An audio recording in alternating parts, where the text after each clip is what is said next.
So good morning. Thank you for coming back.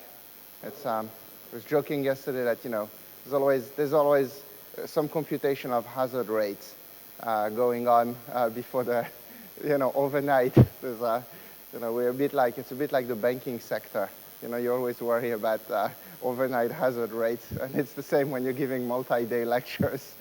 You worry about what percentage of the audience comes back the second day, or whether you've defaulted overnight. So anyway, I'm going to talk about a problem which is, if you think about it, it's a very practical question these days. You say, look, for example, yesterday, I guess the DAX was down 4 or 5%. Saying, okay, fine, that's a big move, but is this a jump or is this volatility? And how can I separate the contribution to the overall noise in the price process?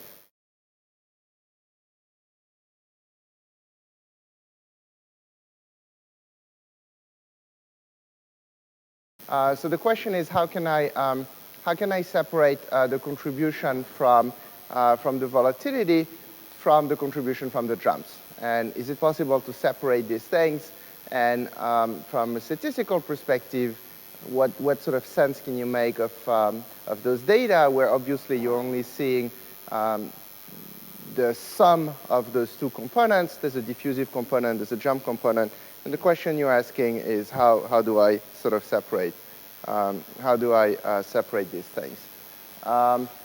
So I'm going to sort of look first at sort of a related question, which is motivated by option pricing considerations, or to some degree risk management considerations, and it's a purely statistical question.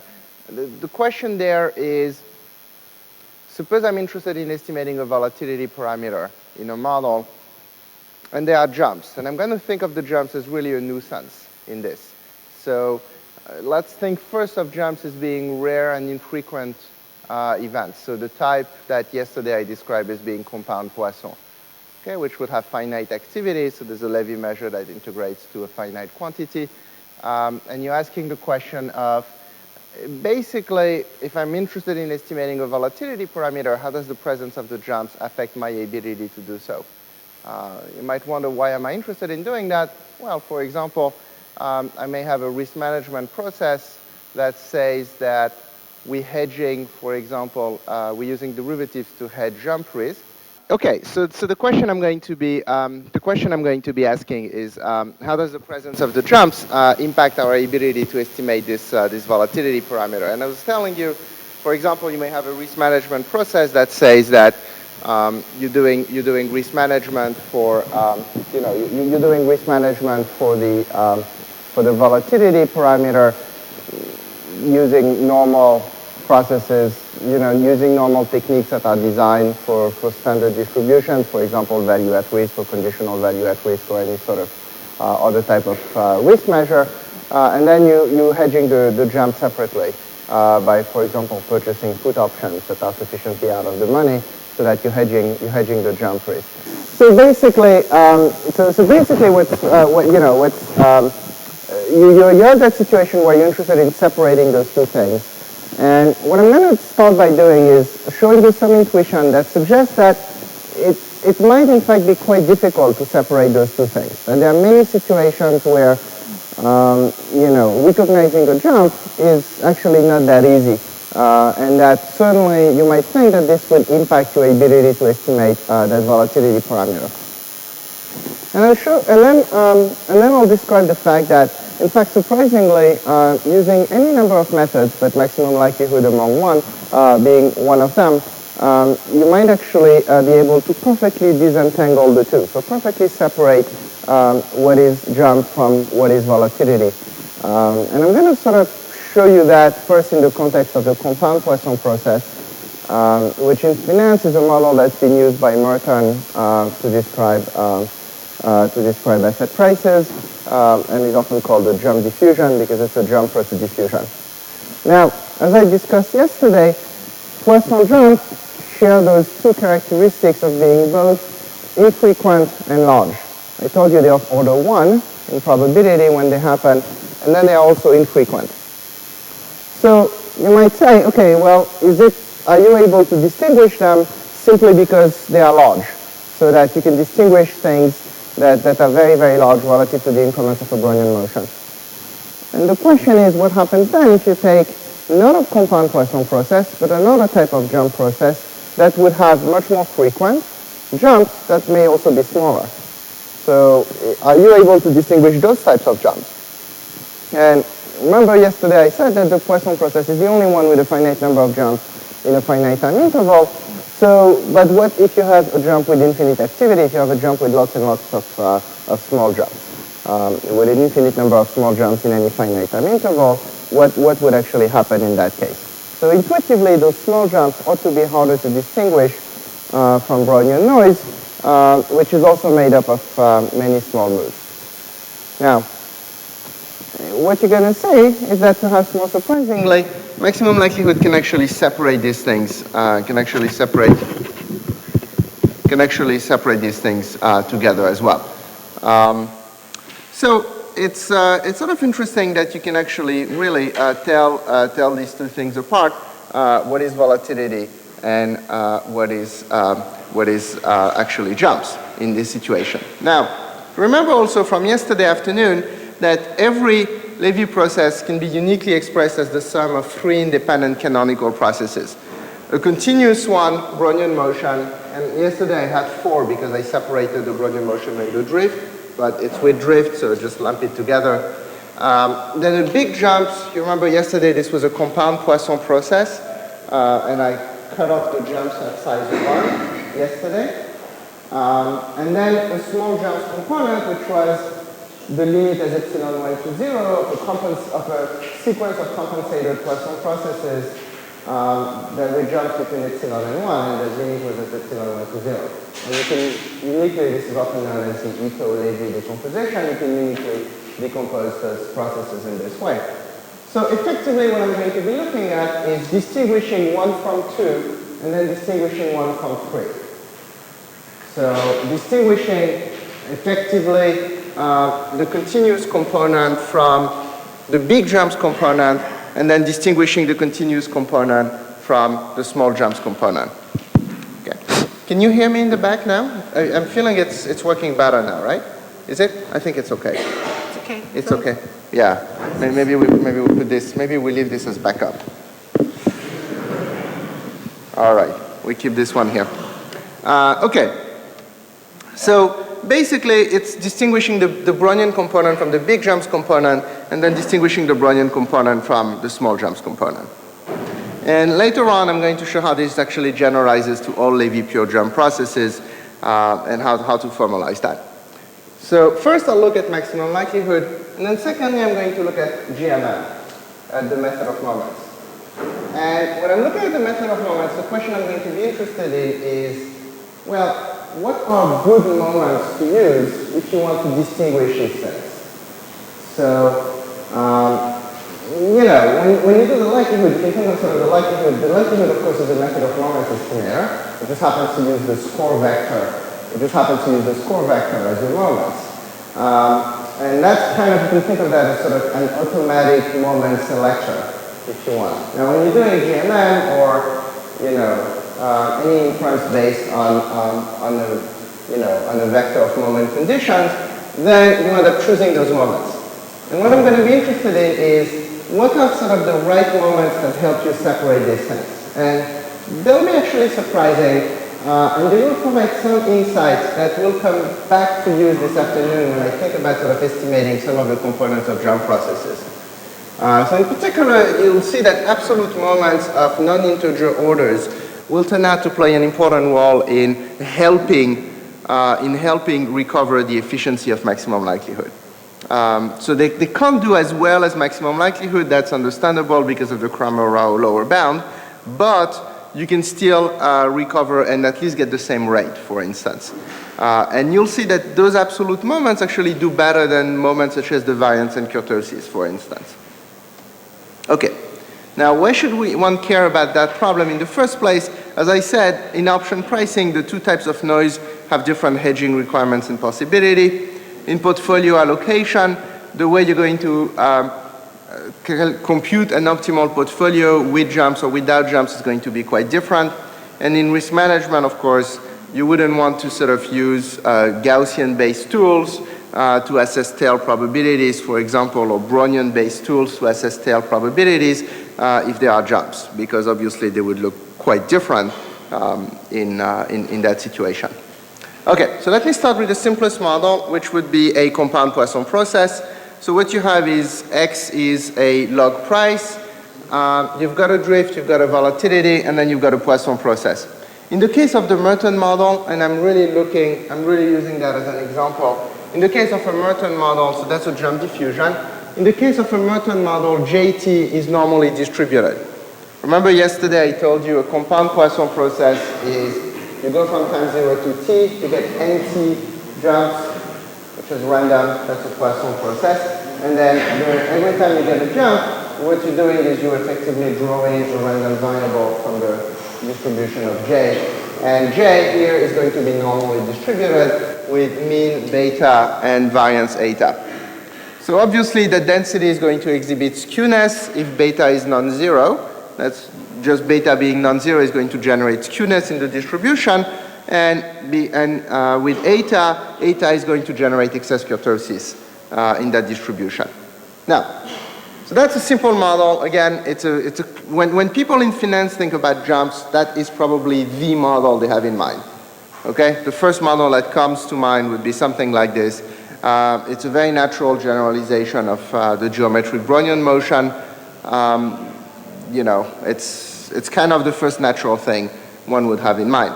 Now, in terms of notation, lambda is going to be the arrival rate of that Poisson process, and W is a Brownian motion, and W, N, and J are going to be mutually independent.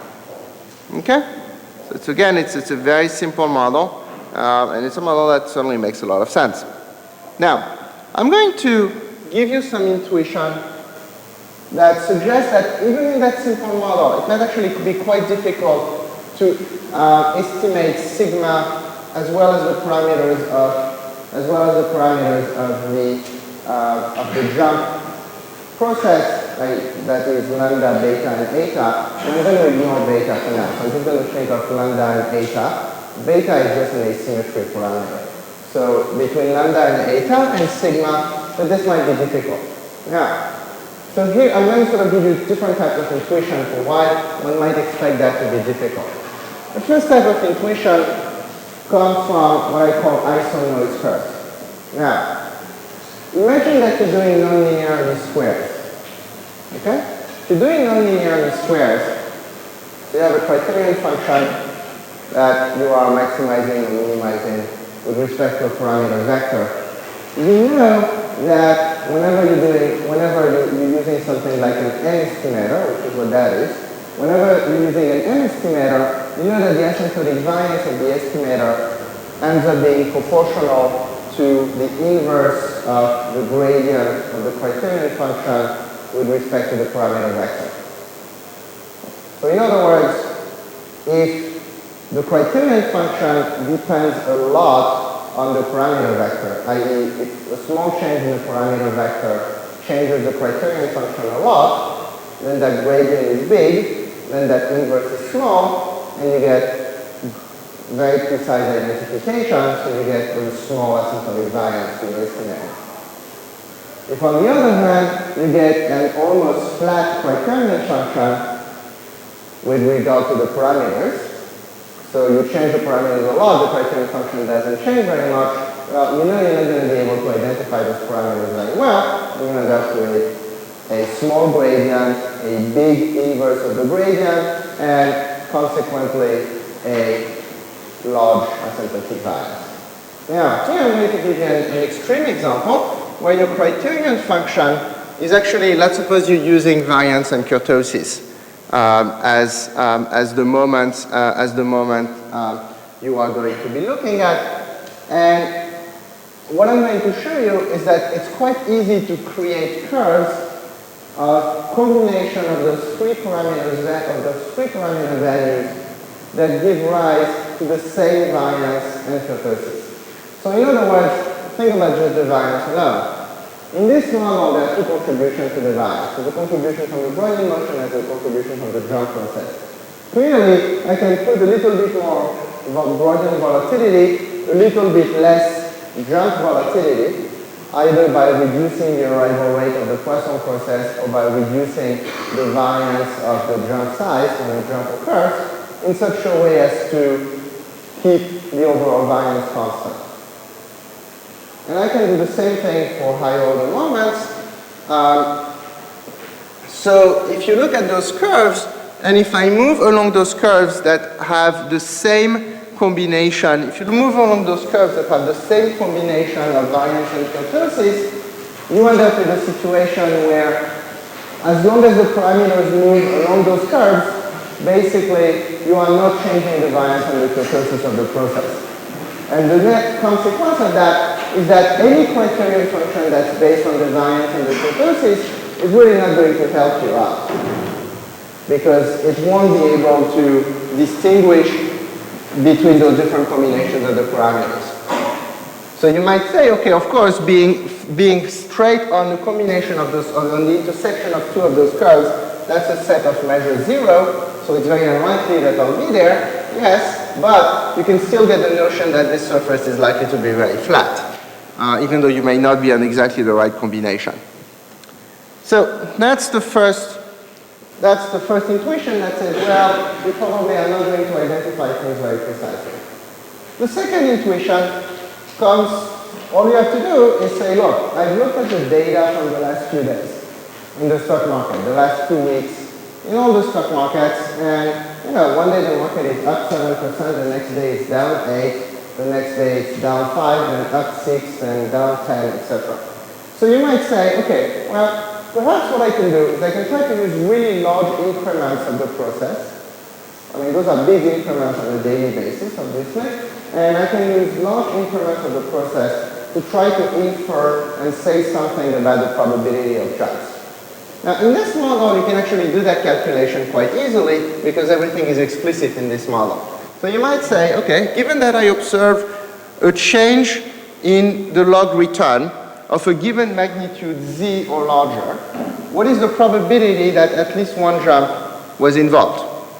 That's exactly the formulation of the question I was putting out. So what does that tell us about the likelihood that such a jump, such a change involved a jump, as opposed to something that was entirely done by the Brownian motion? So that ends up doing the following calculation.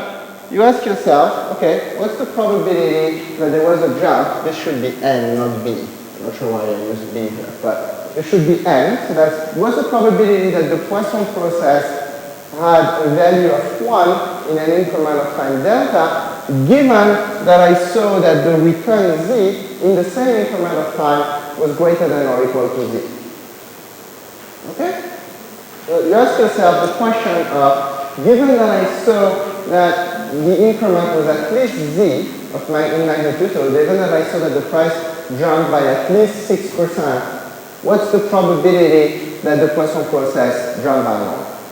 And to answer that question, all you have to do is use Bayes' rules to return to something that you can calculate, which is the probability that you will see a large move given that the Poisson process jumps. And the first equation is nothing else than Bayes' rules. And the expression you see down there is basically the result of that after calculating those terms and using the fact that indeed it is a Poisson process. Okay? So that's that calculation. And what phi is here is the cumulative normal distribution, which is the distribution to use since the assumption under this model is that the jump sizes j is normally distributed. Okay? So that's all there is. So that's a function of z, right? If you look at this, it's a messy function of z, but it's a function of z. And this is what it looks like. Now, what that function of z looks like, this function of z is calibrated in terms of, so I'm taking z in terms of number of standard deviations of the Brownian motion, so that it's measured in terms of how many sigmas, where sigma is what came from the Brownian motion, how many sigmas away from the mean are you? Okay? And then I'm asking, given that I see a log return which is that many sigmas away from the mean, what is the probability that the Brownian motion did it alone, or that it had help from one jump, or that it had help from more than one jump. And those are those three plots. And the solid line is the probability that you had no jump, and then the dashed line is the probability that you had one jump, and then the small dashed line is the probability that you had two jumps. So if you look at this, what you see is that pretty much all the way until about 4 standard deviations, it's more likely than not that there was no jump involved. And there was effectively no jump. Now, you can do a back of the envelope calculation, and you can say, okay, well, asset price volatility, let's say that's 30% per year, maybe these days it's more like 40% per year. But let's say 30% per year divided by square root of 250, that's daily volatility, right? So that's 30 divided by, 30 divided by square root of 250, that's sort of what, 16, whatever? 15, 16, okay. So 30 divided by 15, that's 2, okay. So that's 2 in daily terms, 4 standard deviation, that's 8. 4 standard deviation, that would be 8. So that says, all the way to about 8%, you can't really tell for sure that you had a jump. I mean, it could easily have been a Brownian motion alone doing this. So that kind of back of the envelope calculation suggests that indeed it might actually be quite difficult to infer the probability of jump simply from isolating large increments and using some sort of filter that says whenever I see a really large increment, I know there was a jump. So it sounds very tempting to say, well, yesterday was a jump, Tuesday was a jump, Monday was a jump, Friday was a jump, just because the market kept doing crazy things. But the reality is, like based on this, again, back of the envelope calculation, is that you really can't tell for sure. It's possible that there was a jump, but it's certainly not an absolute certainty. So this suggests that it might be difficult to rely on large observed returns. Now this said, of course, and that's an insight that's going to play a critical role in the rest, if you fix the size of the increment and you increase the sampling frequency, then of course it becomes more and more likely that you can tell the difference. The reason being that if now you say, well, this jump happened not in 1 week or 1 day, but it happened in 1 hour, then it's becoming more likely that you'll be able to tell the difference. So for example, yesterday, I guess when we were having dinner, Ulrich looked at his BlackBerry and he said, okay, wow, the DAX closed down 5%. And then when I went back to my hotel, I looked up, I read the news on the web, and I realized that actually the US stock market, after Europe had closed, actually went up quite a bit. So it was down for a lot of the day, so it went down about 4%, but then it closed about up 4%, so it clearly went up about 8% in about 2 or 3 hours. So then if you have that, then it becomes incrementally more likely that this was a jump, because if you have a large move over a shorter time period, then you end up with something that's more likely to have been a jump. Okay, so what this shows is that as you increase the sampling frequency, moving from 1 week to 1 day to 1 hour, the probability for any given z, the probability that you can tell them apart just increases quite dramatically. So, and that's sort of important because a lot of the asymptotics that I'm going to be doing are going to be high frequency asymptotics. The final effect that again suggests that things might be difficult to separate is what I call the time smoothing effect. So what do I call the time smoothing effect? What I call the time smoothing effect is the fact that if you think about, for example, what the US stock market did yesterday, down 4 for a good chunk of the day, and then up 8 at the end in the last 3 hours or 2 hours of trading. So it ended up being up 4. Up 4, but having been down 4, then up 8. If all you see is the net result, which is up 4, that's not such a big move. But if you see that you were down 4 and up 8, well, the up 8 is a much larger move than the up 4. It's twice as many standard deviations as the up 4 is, as a matter of fact. But if all you see is the average or the sum of the log returns over a rolling window, as you would do in that example by seeing only the open to close return as opposed to the intraday path of the price, by smoothing returns, because effectively by seeing returns over a longer period, what you are doing is you are summing them up or averaging them up, so you are effectively smoothing them, you actually decrease your ability to separate jumps from volatility. Just like a moving average is smoother than the original series, log returns observed over longer time periods are smoother than those from short horizons, because jumps get averaged out. And I'm going to make that point with data that encompasses the crash of 1987, sampled at 4 different frequencies. And you can actually, I sort of like this picture because I think it makes the point better than many different words could do.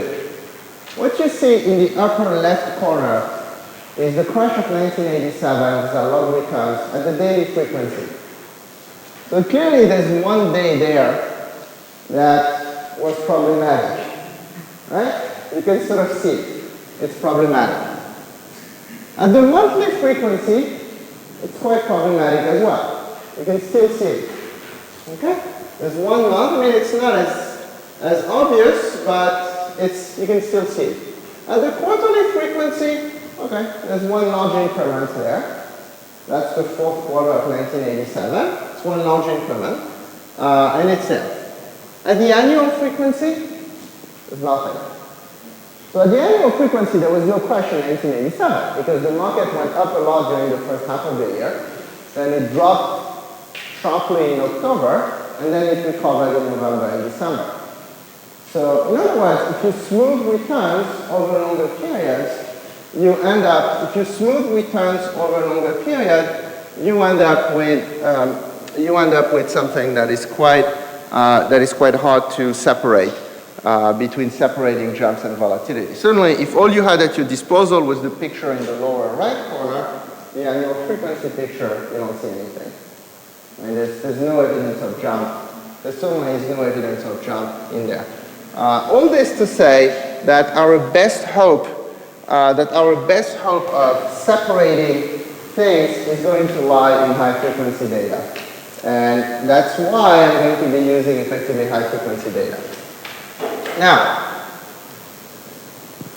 the first result says that, again, in this very simple parametric model where everything is explicit, so you can just calculate things directly,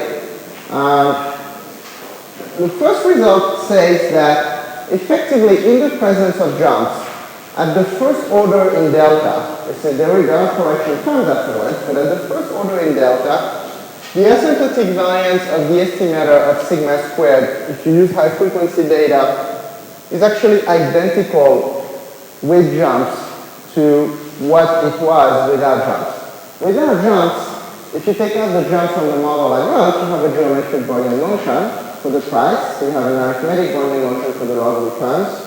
So the estimator of sigma squared is basically the sum of squared log returns.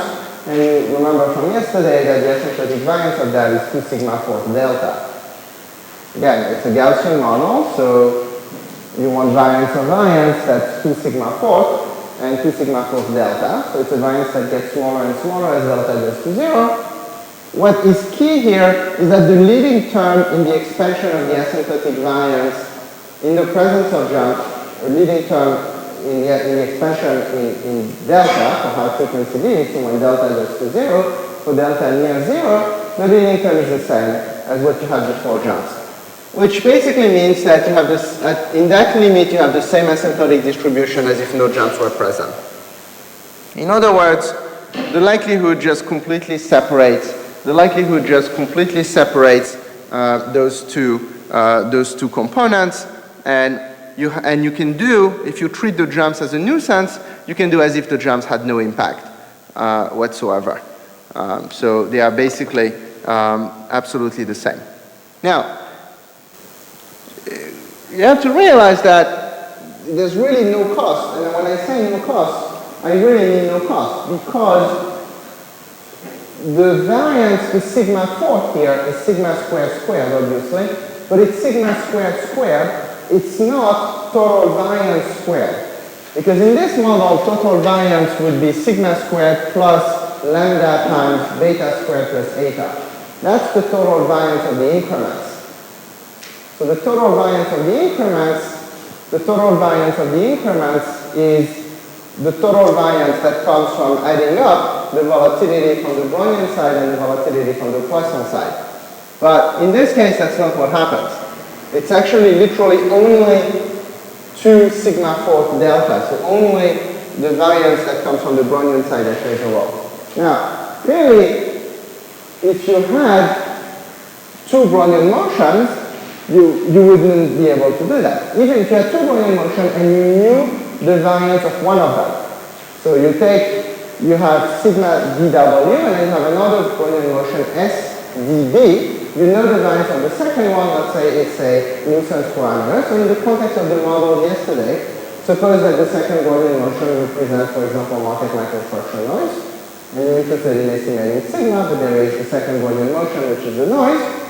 You ask yourself, okay, how can I estimate sigma from the first Brownian motion, given that there is a second Brownian motion, but I know its volatility, so I know that market microfraction noise has standard deviation of 10 basis points.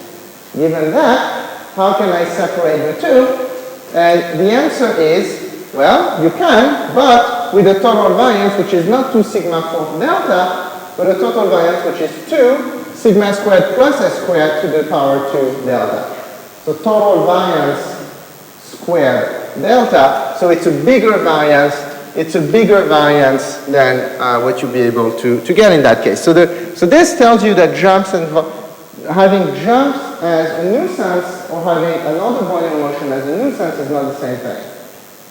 So it's really not just a feature of the fact that sigma is in front of a Brownian motion. It's the interaction between the Brownian motion and the jump process that matters in this case.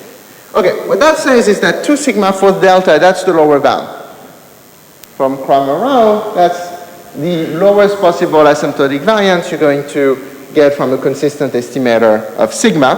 So the question is now, what would we get if we wanted to use GMM? Are there good moments to use that might actually be able to get us to that point? And for that purpose, I'm going to look at the following family of moments. I'm going to be looking at moment functions of power or order R, and then what I call absolute moments of order R, which are the same thing but use the absolute values. So make them symmetric or asymmetric. Now, by construction, because I am subtracting the correct mean, in all cases, I'm going to have correctly centered estimators if I do method of moments using those moments. And the question becomes basically, what are good values of R to use? Are there values of R that are better than others for the purpose of separating these things? So if I use certain set of values of R, what kind of asymptotic variance do I get? And how does that compare to what you have in MLE? Now, what's nice about this model is, as I said, everything is explicit. It's a very simple model. The likelihood is explicit. The moments are explicit. So these are, for example, the moments of orders 1, 2, 3, and 4 as functions of the parameters. So things basically give you you have basically closed form expressions, so you can calculate everything explicitly. You can also calculate things explicitly for moments of non-integer orders. So R doesn't have to be an integer. In fact, you will see that some of the best moments to use in this case are actually not integers. And to understand how that relates to what I'm going to do later in the lectures, let me just sort of remind you of what the quadratic variation is and then what those absolute variations are, defined by analogy with this. The quadratic variation of x is what's written up there. It's the process with the square brackets here. And it has a continuous and a discontinuous part. So effectively, it's the continuous part, which in this simple case is sigma squared t, because sigma is constant, but more generally it's the integral from 0 to t of sigma squared t dt. And then the discontinuous part is the sum of the square jumps in the process, which in this case is the sum from I equals 1 to nt of the jump squared. Now, clearly, if you use the quadratic variation, you no longer estimate sigma squared in the presence of jumps because you are going to end up with estimating the total variance. You're estimating sigma squared t plus the sum of the jumps squared to the extent that there were jumps in your sample. On the other hand, if you use power variations of a lower order, of order r, where r is not 2, and in particular when the order is less than 2 versus when the order is greater than 2, what you have is that when the order is basically less than 2, you are zeroing in on the contribution from the Brownian motion, and when the order is greater than 2, you are zeroing in on the contribution from the jumps. When the order is 2, the two are actually mixed up, which says that in a way, using the quadratic variation is precisely the wrong object to use if you want to separate them. It's like of all the possible values of 2, of r, it's like the worst one. Because it's the one where the contribution from both are of equal magnitude. And if you go on one side or the other of 2, you basically end up separating them. The intuition for why you separate them is the following. When the power is high, you end up, what dominates the sum are the large increments. So it's the increments from the jumps. Now, the increments from the jumps, there are fewer of them, but they are bigger. The increments from the Brownian motion, on the other hand, there are many more of them, but they are smaller. When the power is small, you are really concentrating on the really small increments. In the extreme case where the power is 0, you are simply counting the increments. Right? You're summing the increments to the power 0, so you're summing 1. And you're simply counting the increments. At that point, what counts is how many increments you have, not how big they are. So when powers are small, you're basically counting increments or getting close to it. You're putting a lot of emphasis on the small increments, i.e. it's what comes from the Brownian motion that dominates. When the power is high, it's just the opposite. So that suggests that using values of r that are on either side of this would actually help.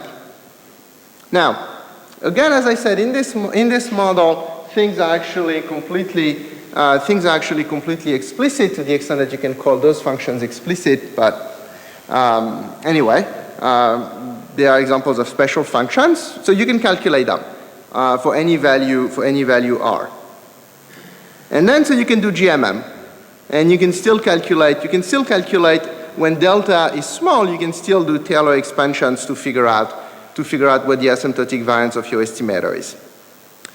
So here's sort of a synopsis of the results. If you use classical moments, by classical moments I mean integer moments like variance, kurtosis, skewness, and the like. So the usual moments one might think of in using moments. If you use those moments, then the asymptotic variance of a GMM estimator that's based on that is of order 1 in delta. Which means that it's an order of magnitude bigger than the asymptotic variance of what you might get from MLE, because MLE gets you 2 sigma force delta. So MLE gets you something that goes to 0 when you go to high frequency. This one gives you something that goes to a constant when you go to high frequency. So clearly, your rate of convergence is worse. If you use an absolute moment of order between 0 and 1, like 1/2, for example, then you end up having the right rate of convergence, i.e. the asymptotic variance is of order big O of delta. So it's of the same order it's on the same order as the asymptotic variance you would get from maximum likelihood. So your asymptotic variances are the same size. Your asymptotic variances are the same size as the one you got from maximum likelihood. If now you use a number between 1 and 2 for R, then you get something which is of order delta to the 2 minus R. So that's an intermediary case where delta to the power 2 minus R is obviously smaller than delta to the power 0, but it's bigger than delta. So you get a rate of convergence that is actually slower in that case. And what you can see is you can actually get sort of those expressions explicitly based on whatever it is you want. So you can get exactly what the rate is and what the constant in front of the rate is. These are actually messy calculations to do, but you end up with the right result. So for example, if you use, you see the last line in that table, if you use the variance, the moment of order 2, combined with the absolute moment of order 1,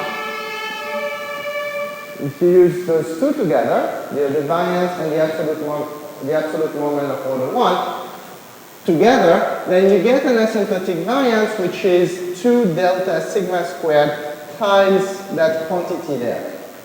And that quantity there is strictly greater than sigma squared. So in that case, you are the right rate, which is delta, but you see how much you lose in terms of asymptotic efficiency relative to maximum likelihood. So the main value of this model really is in allowing you to do explicit calculations so you can get this right. Okay, now, so far, maximum likelihood has no problem when the jumps are compound Poisson processes. So if you have jumps that are large and infrequent, no problem. I can completely separate those jumps. I can completely separate those jumps from the volatility of a volume motion.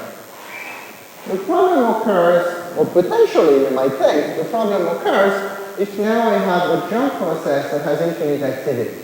What if I take a jump process that jumps all the time, like the type of processes I showed you at the end yesterday, those stable processes, for example. And I'm going to take an example of that, which is a Cauchy process, which corresponds to a stable process of index 1.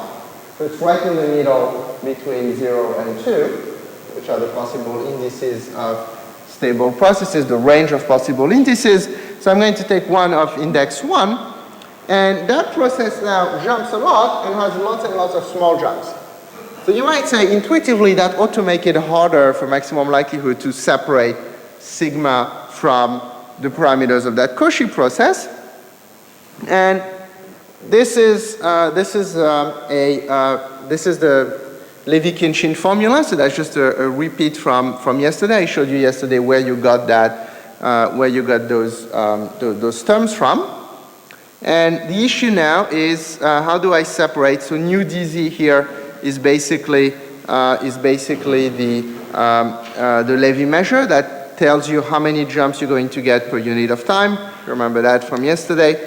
And the question is, if I have a process, if I have a jump process that has infinite activity, so a jump process where the Levy measure over the whole real line is actually infinite, and if it's infinite, it's because of the small jumps, meaning that it's because the Levy measure from minus epsilon to plus epsilon is infinity. Then the question is, what's going to happen in those cases? So those tiny jumps ought to be harder to distinguish from Brownian noise, which is also made up of many small increments. The question is it sufficiently harder to distinguish that maximum likelihood can't do it anymore? And I'm going to use a Cauchy process, which is a special case with the following Levy measure. The Levy measure is nu dx equals some constant, psi. This becomes the scale parameter. This becomes the scale parameter of the Cauchy process. It's like sigma for Brownian motion, but it's a scale parameter over x squared dx. And the question is, at that point, what happens what happens to your ability to distinguish things. So that's the model. So instead of having a compound Poisson process, now you have a Cauchy process C, and the answer is in theorem 2, which is exactly copy and paste from theorem 1. So it's the same. It's basically exactly the same statement. In other words, you get the same thing. So the fact that you had a Cauchy process instead of a compound process, Poisson process, makes no difference. Even though clearly you would expect it to be more difficult to separate in the case of a Cauchy process than in the case of a compound Poisson process. And the answer is why? I mean, when I first did that calculation, I was honestly surprised. I simply did not expect that.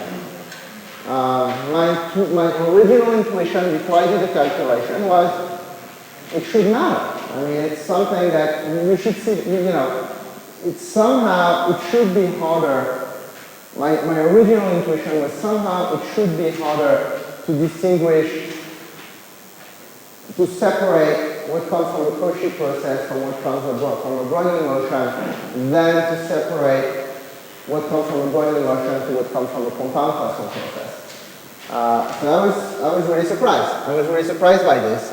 And the intuition, as I sort of looked at this, is that while yes, indeed, there is an infinite number of small jumps in a Cauchy process, in a way that infinity remains small relative to the infinite number of increments of a Brownian motion. So it's a bit like, the cardinality of the set of integers. Yes, it's infinity, but it's a smaller infinity than the cardinality of the set of reals. It's not quite the right analogy, but it's the sense that the fact that two things are infinity, of course, doesn't mean that they are both comparable. And also, while the jumps are infinitely small, they remain relatively bigger than the increments of a Brownian motion during the same time interval delta. And if you sort of want to look at it formally, if y is the log return from a pure Brownian motion, and you ask the question of what's the probability that in absolute value that log return is greater than epsilon, the answer is given by this formula. So this is simply an approximation for small delta of the tail of the distribution of sigma dw. And what you see is that in terms of epsilon, when you have a small epsilon, this basically, in terms of delta, when you have a small delta, this basically, for positive epsilon, this basically gets down very, very quickly because of the term exponential of minus something over delta. So this gets really, really, really small. This gets really, really small when delta is small. If you look, on the other hand, at the tails of any Levy process, not just a Cauchy process, but any Levy process, the decrease in that probability is linear in delta. It's delta times a constant, and that constant is the integral from y greater than epsilon of the Levy measure. In other words, yes, they both go to 0, but one goes to 0 much faster than the other. So perhaps it's not that surprising. Perhaps it's not that surprising that you can actually tell them apart. So in other words, Levy pure jump processes will always produce moves of size greater than epsilon at a rate that is small, but nevertheless far greater than that of Brownian motion. Now, do jumps always have to behave this way? And there's a really neat theorem in 1956 by Ray, which states the following. It's in the Transactions of the American Mathematical Society. And it's a really nice theorem because it's so simple and so general and so beautiful at the same time. And what that theorem says is that the paths of a stochastic process of a Markov stochastic process are almost surely continuous if and only if the probability that I just calculated, that the increment is greater than epsilon, is a little O of delta. That's a version of that's the way I specialize the theorem to make it match the calculation I was doing. Okay, so it's not exactly Look at the paper, that's not exactly what the theorem says, but in the case I'm interested in, this is what the theorem says. In the language that matches what I was just doing. Now, it's just so the calculation we did before. In the case of a Brownian motion, that probability was a big O of exponential of minus a constant over delta. So clearly, it is a little O of delta. Okay? In fact, it's much, much, much smaller than a little O of delta, so these things are very continuous then. When you take a Levy process, though, the probability is a big O of delta. Right? Because the probability was delta times the size of the tail of the Levy measure.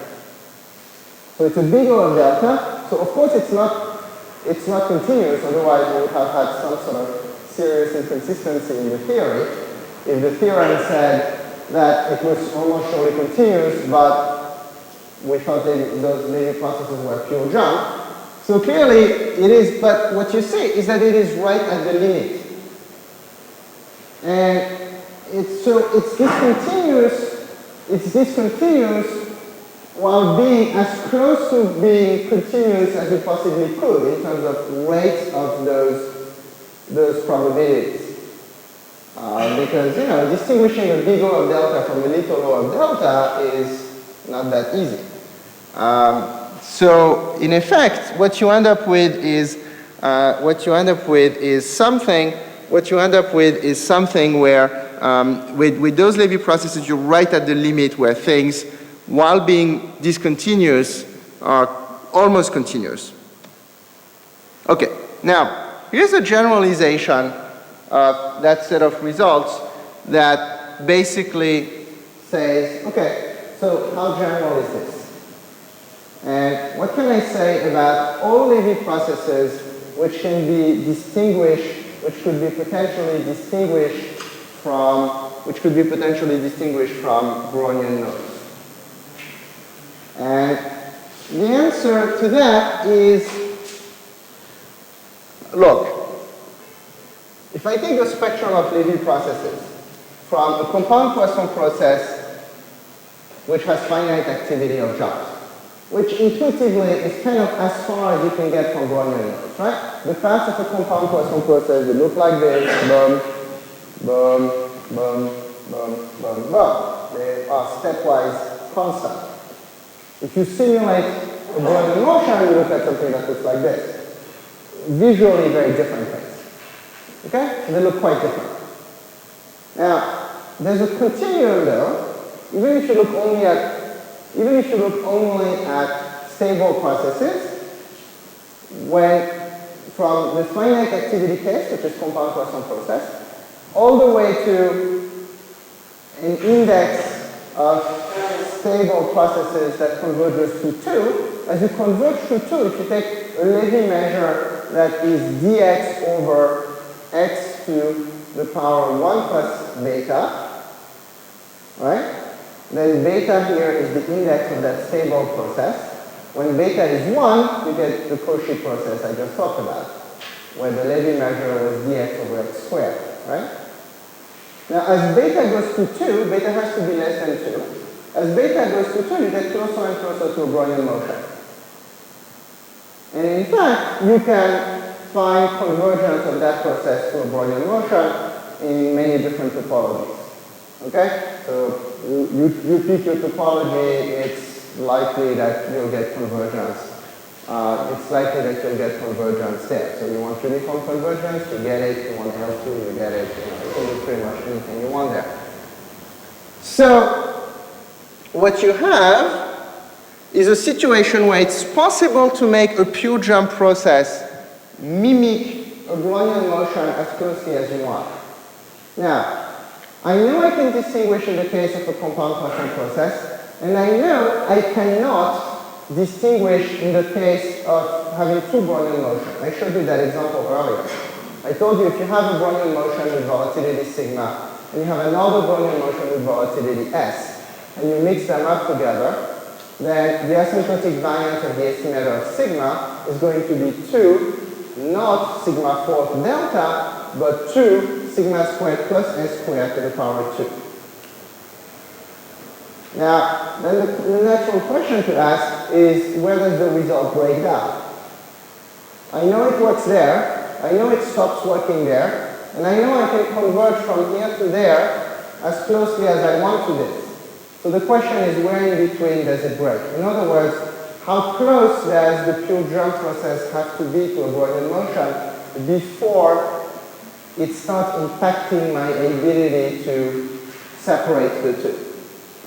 It's written with Fisher's information, but it's one over the other. Okay? So there's nothing else. I'm just going to state things in terms of Fisher's information instead of asymptotic variances. Now, so the problem is more general. What you have here is you have a pure jump process with low G. It's going to be a Levy process. So it's a pure jump process with low G. You have the Brownian motion with volatility sigma. And you have N observations at time interval delta. And what you have here is effectively the inverse of the inverse, and G, the law of the process, is infinitely divisible. It's an infinitely divisible law, which means it's a Levy process. And it has vanishing Gaussian part, which means there is no continuous part. So if you think about the Levy-Khinchin representation of the log characteristic function of this, there's no drift, no Brownian part, it's just the pure jump part. Okay, so it's a pure jump process. Now, as I was telling you, the closure of G contains all Gaussian laws. So as you take all those infinitely divisible laws with parts, pure jump laws, you can get arbitrarily close to a Brownian motion. You can get a behavior that mimics that of a Brownian motion. So clearly, the convergence cannot be uniform over all possible laws in that set, because otherwise it would extend to the limit, and as I was telling you, we know in the limit it breaks down. So clearly, we need to somehow restrict the class to be able to have a convergence that is indeed covers the case where you have a Cauchy process, but the question is, can you still get closer to a Brownian motion than not? And the answer is yes, we can, by taking all infinitely divisible laws that stay at a finite distance from the case alpha equals 2. So we're going to parameterize that class of functions G by introducing a class G of alpha that effectively puts a constraint on the tails of the Levy measure. So what it says is, we're going to take all Levy measures that look like the Levy measures of a stable process, look like they behave like 1 over x to 1 plus alpha, and all of those are going to be fine. But for some alpha strictly less than 2. So we're going to take alpha strictly less than 2, and we're going to be basically including those tails. So we're taking all alpha strictly less than 2. Alpha equals 1 is indeed the Cauchy process for which we know it works. But the question is, how far can we go?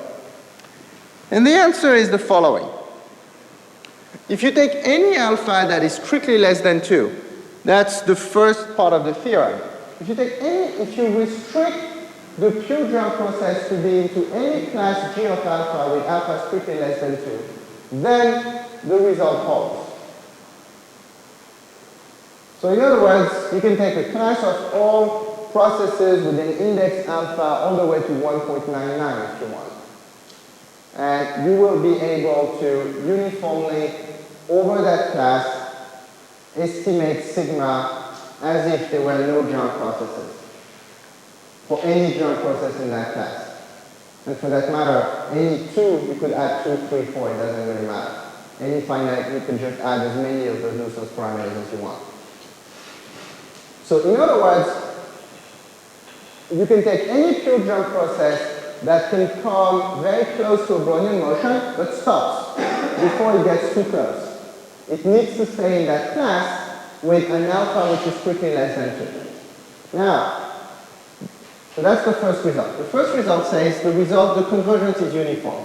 The fact that Fisher's information converges to 1 over 2 sigma 4 is the same as saying that the asymptotic variance is 2 sigma 4 delta.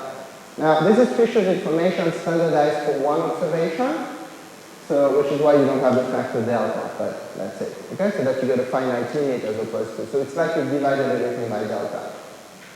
Instead of having 2 sigma 4 delta, it's 2 sigma 4 delta divided by delta, and then inverse of that is Fisher's information. So that's exactly the same statement. This is exactly the same statement as if I had written sup over G in G alpha of avar asymptotic variance of the estimate of sigma squared minus 2 sigma 4 delta is equal to little O of delta. We have written it exactly this way, and this would have worked. So the first part says, if you stay away at any finite distance, you can come as close as you want, but you have to promise to stay away at a finite distance, you can distinguish them perfectly. Part 2 of the result says that if now you want to start getting really close, then you're going to burn yourself. Basically, if you let alpha go to 2, then there is a way of choosing, if there's a way of choosing a particular set of pure germ processes that converge to Brownian motion, there are still pure germ processes for any finite alpha n, but as alpha n goes to 2, the result disappears in the sense that instead of having an asymptotic variance that converges to 2 sigma 4 delta, now you converge to 2 sigma squared plus something else. So you converge to something that's larger in asymptotic variance or smaller in terms of information. So in other words, you lose information in this case.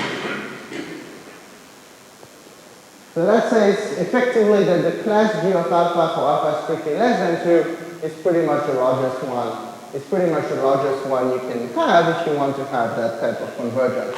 So it kind of puts an end to how close you can get to the Brownian motion while still distinguishing, while still being able to estimate, sigma perfectly. And that's basically what that states in terms of that sort of class of results.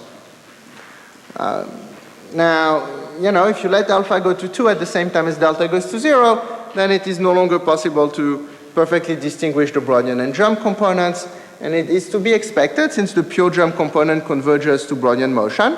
So it's like you have a Brownian motion and you have a pure germ component that starts becoming closer and closer to Brownian motion. So at some point this behaves like the sum of 2 Brownian motions. And if you have the sum of 2 Brownian motions, you cannot perfectly distinguish one from the other. So effectively, you can't identify the variance of 1 if you only observe the sum of the 2 in the limit. Now, there are Monte Carlo simulations that show that sort of these things work. So I'm just going to sort of skip the Monte Carlos, as you know, and just go straight to the conclusion. And the conclusion says that basically MLE it's actually possible to perfectly separate Brownian noise from the jumps if you sample frequently enough. It's true for a compound Poisson process, i.e. a jump diffusion. It's also true for Cauchy jumps, where the calculations are explicit. But in fact, it's also true for all Levy jump processes that stay at a finite distance from alpha equals 2, from which is the limit where things converge to a Brownian motion. And also, if you look at GMM estimators that use absolute moments of various non-integer orders tend to do better than traditional moments such as variance and kurtosis. So in terms of if you want to not use maximum likelihood, but you want to use moments, or if those are, if those are Levy processes, you might want to use things such as the empirical characteristic function, for example, because the characteristic function is explicit for these things. Then the choice of the order of the moment, or in the characteristic function, the frequency u at which you are picking things up is actually going to matter. Okay, so that's that for this problem. of sort of separating or estimating sigma in the presence of jumps. An interesting narrow problem is the one where you're asking yourself, okay, can I estimate, does the presence of the Brownian volatility affect my ability to estimate the jumps parameters? That's sort of the narrow problem, where instead of saying, I have the Brownian motion and the jumps are nuisance, and I can say I'm interested in the jumps and the Brownian motion is nuisance. And if you're doing risk management, that's probably the right perspective. Or at least that should be the right perspective. Like, you know, doing risk management for Brownian risk is kind of useless. You want to do risk management for jump risk, not for Brownian risk. So in a way, that you can sort of look at the mirror question as sort of being the relevant one, or perhaps the more relevant one for risk management. That's not a question I'll talk about, but I guess we're going to, I'm happy to take any questions you have now. And then we'll take a break, and when we return, we'll talk about testing for the presence of jumps in high-frequency data.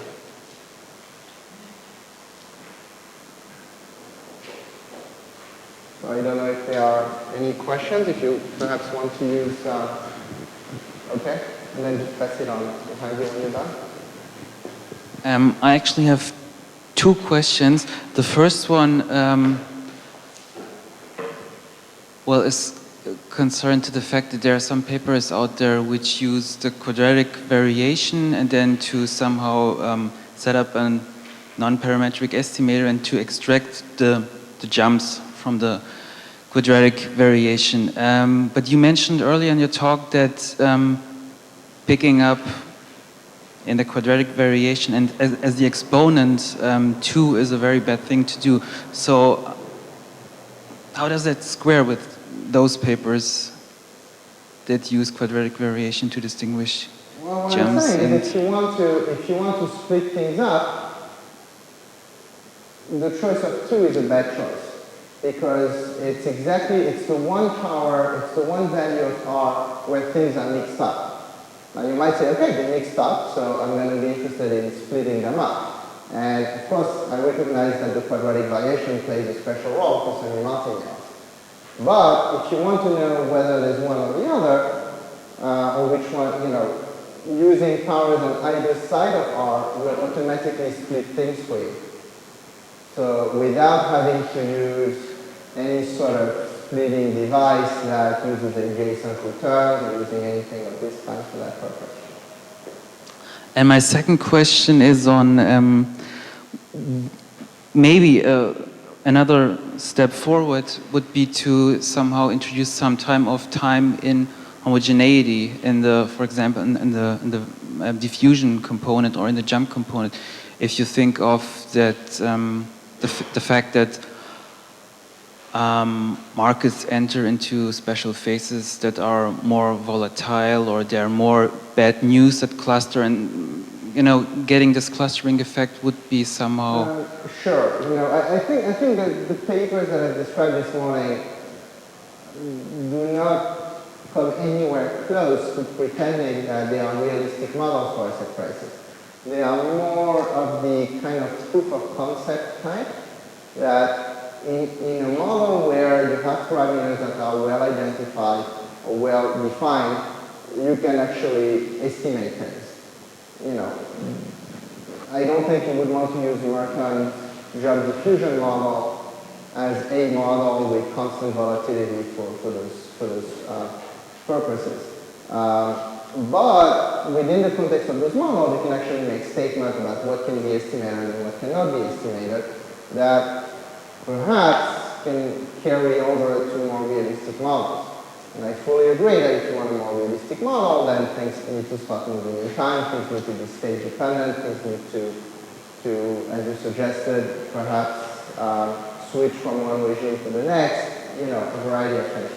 An interesting similar comment to this one might be, to what extent would you be able to distinguish a model with volatility that switches between a high and a low regime, say, from a process with jumps.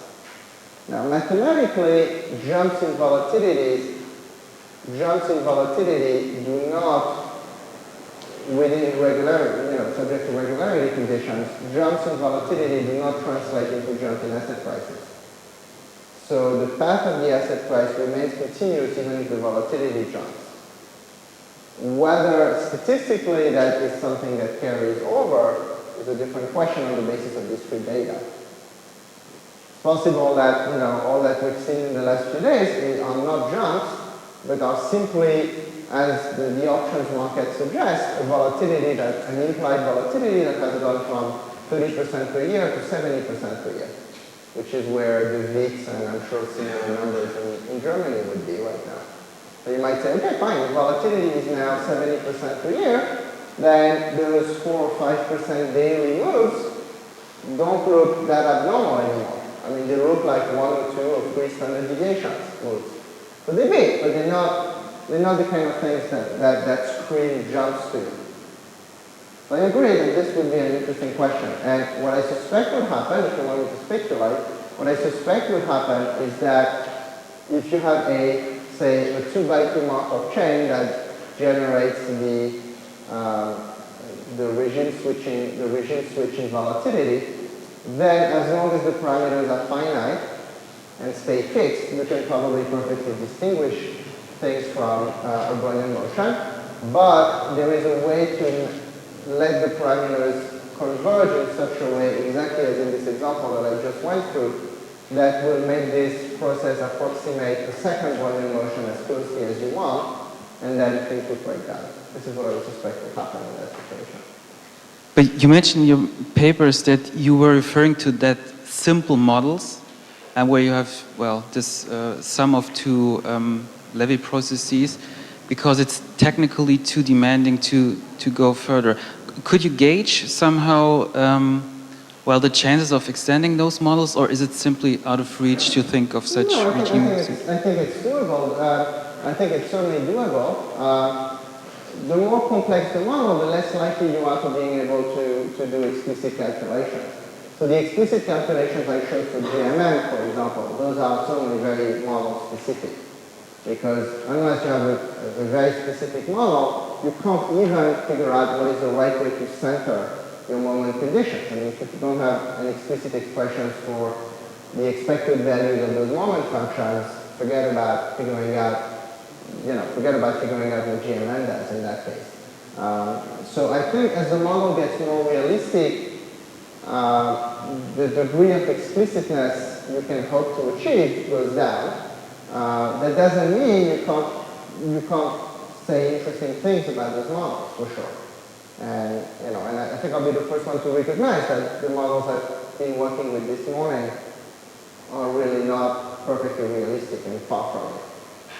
But as I said, they are really proofs of concept, basically. They just say, okay, fine, in those contexts, what can we say?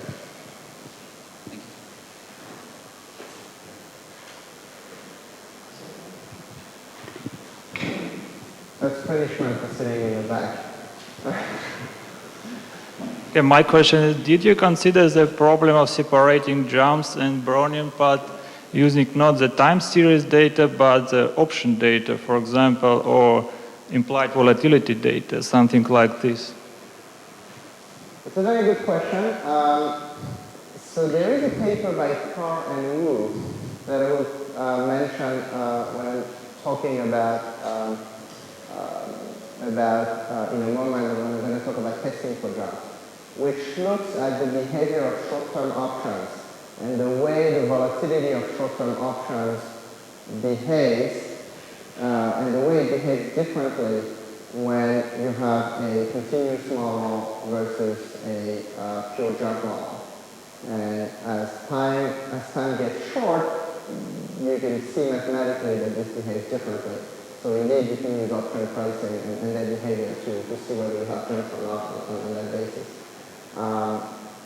So that would be one possible way of looking at it. That doesn't quite get at the question of separating the two, but it gets at the question of, is it pure jump or is it purely continuous?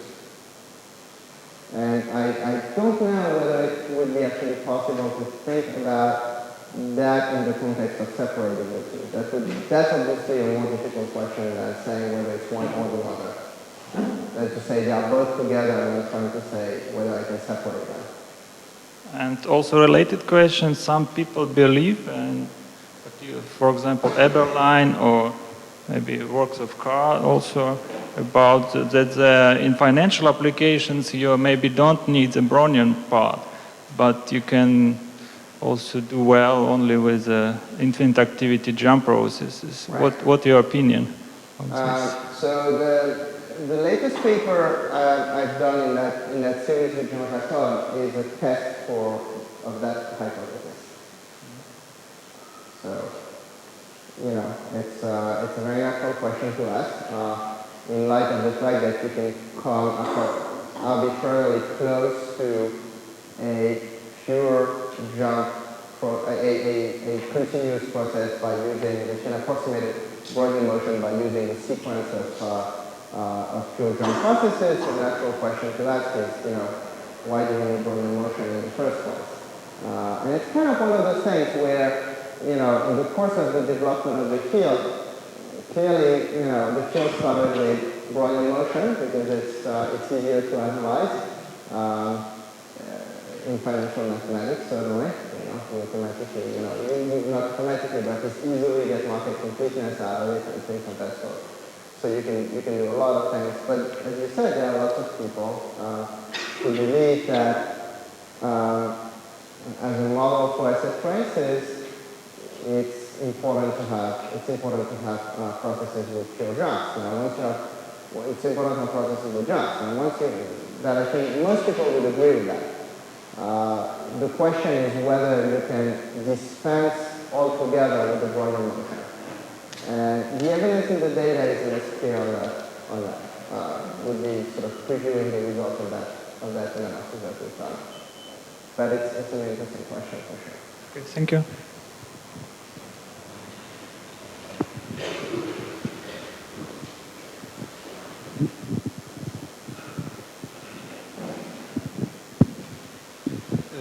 This result is valid as delta goes to infinity to zero. So you need a very high frequency to distinguish jumps from diffusion. What about microstructure noise? How does this affect? They affect these results? It's another very good question.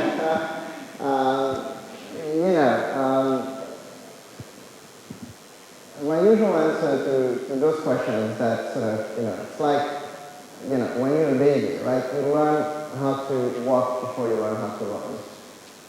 And so it's kind of natural to look at questions first without market microstructure noise. And once you kind of get a handle on what the answer is without market microstructure noise, then ask yourself the question of, okay, now what if there is market microstructure noise? How does that change? I think it's natural to expect that this will be the next thing that will get done. One more question. This method allows to distinguish if there are jumps or there are no jumps, and if this the distribution is stable. That's the next question I'm going to tackle, whether they are jumps or not jumps. Yes, but the next, for me, next question, do you know the method to estimate the Levy measure? Not only to distinguish if there are jumps, but... Okay, so if you have a finite time interval, or if capital T is finite, then you cannot consistently estimate the entire Levy measure. That's relatively easy to see.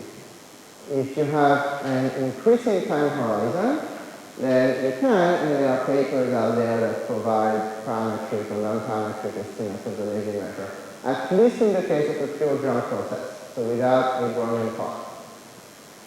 Now, if you have a finite time horizon, which is probably the relevant problem for high-frequency data, because it is Levy processes, because these Levy processes effectively, as you saw yesterday, have infinite moments very quickly. So only very few of them have even a finite variance. And if you don't have a finite variance, making statements about anything that relies on ergodicity, which is effectively what you end up with when t goes to infinity, it becomes very dubious. And so you are somewhat immediately constrained in your ability to use long horizons, and you have pretty much any way you can do asymptotics with high-frequency asymptotics. With high-frequency asymptotics, as I said, you cannot consistently estimate the entire Levy measure. However, you can estimate the behavior of the Levy measure in zero. And this afternoon, I'm going to talk about effectively distinguishing or estimating sort of the degree of activity of jumps. And estimating the degree of activity of jumps is effectively a question that's homothetic to understanding the rate at which your Levy measure diverges near zero. Thank you.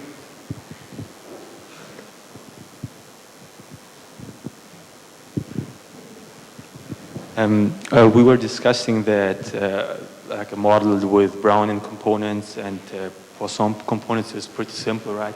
Have you ever met anyone from the industry, like from risk management or derivative pricing, who is really using like the sophisticated models? Levy, but no non-Brownian and non-Poisson ones? Oh yeah. You know, there are a lot of people who use those models.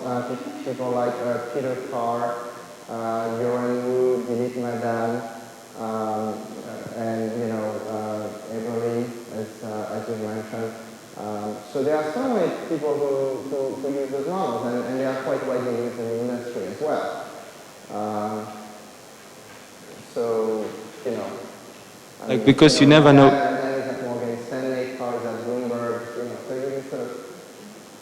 Yeah, you never know if they really use them. I know they publish like stochastic clocks, and you never know if they really apply them to something. Well, I mean, these days it's hard to know what they were doing anyway. I mean, forget about it.